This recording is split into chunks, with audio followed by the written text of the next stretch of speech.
ano, mga natitira kong ano nung kailan ba yun? Isang araw nakaharvest ako ng 12 kilos. Ano yung dalawang baluktot? Ano lang yan dyan. Mga natitirang ano. Yan. Ito po yung mga ano ko, cucumber, sili. Ilan na kaya itong siling mo? Mahal ata ito ngayon eh. Ito. Ito. Cucumber. Maakit na sila. Namumulak-lak na.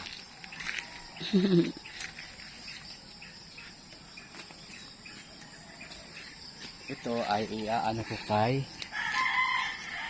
Judy. Judy. Nag-usap na kayo? Pwede naman daw yan. Pero parang hindi ano eh. Hindi kumpinsido pa eh. Pinusok. Mga napusok. Ayan, dito muna tayo sa pa. Hindi kasi siguro alam nga na ano. Naalin.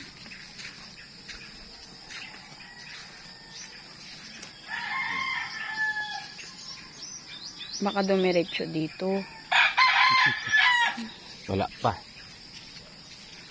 At least para magkaroon siya ng konting ano. Pwede naman yan. Lagay mo dito sa labas.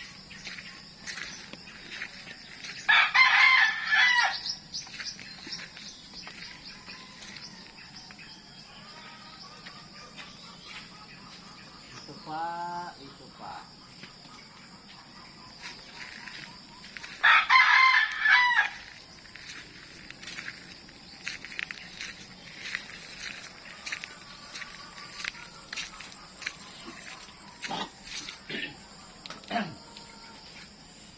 Nasa video ka? Kaya ha?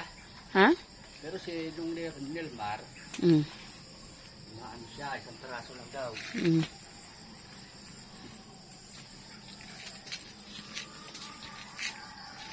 Patula, patula, patula.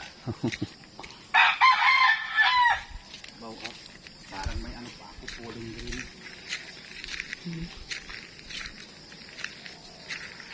Buti buhay pa yung basil, no?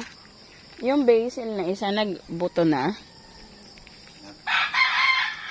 Nagbuto na yung isang basil. Mukha namang may pag-asa tong dalawa. Mamulaklak na eh. At buti pa yung naligaw doon na isa, mas maganda. Ano pa yun?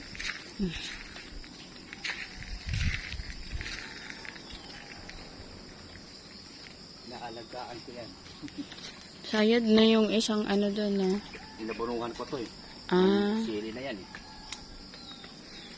Dalhin mo sa palengke eh. Tapos ano, try mo kaya, dun kay ate.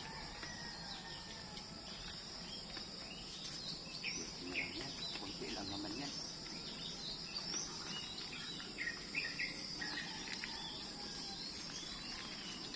Saan ka pupunta? Ito. Ito pa dito eh.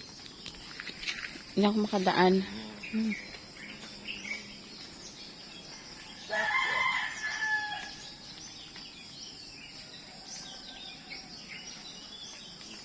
Magkano bigay mo sa kanya? Hindi pa kami nag-usap. Papalagay lang doon. Sabi niya?